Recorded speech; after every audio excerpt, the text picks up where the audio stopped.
Olá pessoal, olá internautas, olá alunos. Hoje vamos comentar a Unicamp 2012. E a primeira questão de história foi uma questão de história geral sobre a Idade Média. Ele dá um pequeno texto e conta uma breve história de um rapaz que está querendo se tornar mercador. E aí vem a pergunta, quais eram as diferenças que o mercador deveria saber de um lavrador, que era a típica profissão da época, as diferenças básicas. Então, você, candidato, deve ter colocado que o mercador deveria saber o mínimo sobre transportes, cavalos, carruagens, câmbio de moedas, saber falar algumas línguas, quanto mais línguas, mais longe ele poderia chegar, um pouquinho de espírito de lucro, um pouquinho de matemática. Isso eram os requisitos básicos de um mercador. Já o lavrador é aquele homem que ficava ligado à terra, que por tradições e traduções ele vinha conhecendo a natureza, a hora da semeadura, do plantio, a hora de como armazenar as mercadorias. Ou seja, o lavrador deveria ser o grande conhecedor da natureza. Já o mercador era um novato em conhecer os homens, os seus negócios e as suas ambições. Então essas eram as diferenças básicas que você poderia ter colocado. E na pergunta B, ele te fala assim, cite duas características do renascimento comercial urbano ocorrido no final do período medieval. Então temos uma foto aí que agora você vai ver um pouco ampliada. Essa é uma cidade do sul da França chamada Carcassonne, um típico burgo da Baixa Idade Média, que foram normalmente surgindo em volta de castelos medievais. Então, o que aconteceu é que sempre houve um pequenino comércio na Europa medieval.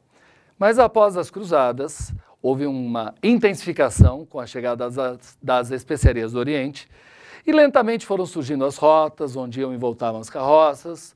Com o passar do tempo vão surgindo os cruzamentos de rotas, que em francês nós chamamos de carrefour, o cruzamento, para lembrar de mercado, de feiras. Surgiram as feiras e lentamente das feiras os mercadores vão se agrupando em casinhas que a princípio eram de madeira, mais tarde, como você pode ver aqui, elas eram todas de pedra. E para se protegerem fizeram uma muralha em volta contra assaltos, contra qualquer tipo de dominação de povos estrangeiros. E aí surgiram os burgos e finalmente o que chamamos de burguês. Então, essa é a modificação da Baixa Idade Média. Surge uma nova classe social, chamada burguesia, cuja riqueza agora não estava ligada à terra ou à sua produção, e sim ao comércio, à posse de ouro, prata, especiarias, que vai abrir caminho futuramente na Idade Moderna, tanto para o Renascimento, como para o absolutismo, como para a Reforma Protestante. Agora voltamos e vamos para a segunda questão. Gente, a segunda questão fala sobre o domínio espanhol aqui na América pré-colombiana e depois a América espanhola. E a pergunta diz assim, identificar no texto uma estratégia utilizada por espanhóis e outra pelos indígenas durante a disputa pelo domínio do México. Bom, então o texto deixa bem claro que a superioridade espanhola estava no predomínio da sua tecnologia. Nas armas de fogo, nas armaduras, nos canhões, nos mosquetões, nas espadas e na utilização do cavalo. Um bicho poderoso, potente, poderoso, muito rápido. Já os indígenas, para se protegerem, você lê ali no texto, você poderia ter copiado, entre aspas, descaradamente do texto, que eles faziam grandes fossos, onde colocavam paus para matar os invasores, por empalamento, tanto do cavalo ou do cavaleiro, que eles faziam uma espécie de canoas encouraçadas e todo tipo de defesa apontando em lugares errados para os espanhóis. Olha, você está querendo as 7 cidades de ouro, estão para lá, a fonte da juventude de Ponce de León, que está, né, você viu lá no Jack Sparrow, naquele filminho lá de Johnny Depp. Então eles apontavam para lugares diferentes, eles tentavam se livrar do inimigo de qualquer forma. Agora eu vou ampliar aquela foto ali de baixo e está pedindo para você explicar por que morreram tantos nativos nas primeiras décadas de dominação.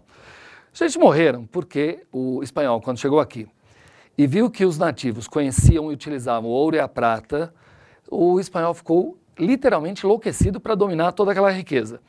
Então, além das armas, das guerras de combate, de domínio, das doenças horrorosas europeias que dizimavam os indígenas como se fossem insetos, eles pegaram a própria população local. Era mais rápido, mais barato do que a escravidão africana, demoraria muito ensinar o escravo como fazer a exploração do ouro, da prata na terra, e aí colocaram os nativos em trabalhos compulsórios, cujos mais famosos foram a encomenda e a mita, e exploravam até o último gota de sangue das mulheres, das crianças e dos homens, aumentando a mortalidade violentamente, brutalmente. Foi assim, um extermínio, um dos piores extermínios da humanidade, o domínio espanhol na América pré-colombiana.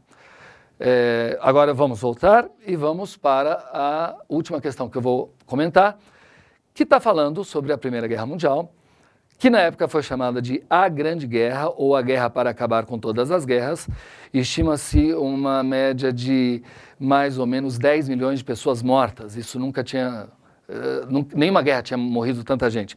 Por isso ele usou o termo Holocausto, que normalmente nós associamos ao extermínio dos judeus na Alemanha nazista, mas ele quer dizer no sentido de quantidade de mortos exorbitante.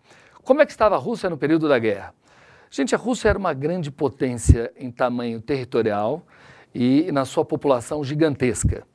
Porém, apesar de ela fazer parte um pouquinho antes da guerra, da Tríplice Entente, triplo entendimento, junto com a Inglaterra e a França, na verdade ela era uma farsa tecnológica e industrial. Era um país de uma população de quase 140 milhões de camponeses paupérrimos, que não tinham como lutar, nem material bélico, nem nada. Então a Rússia era um país fundamentalmente ainda semi-feudal, com uma pequena elite industrial de capital estrangeiro e uma outra elite parasita do governo. Então nós tínhamos uma pequena elite, uma gigantesca população de camponeses e operários pobres.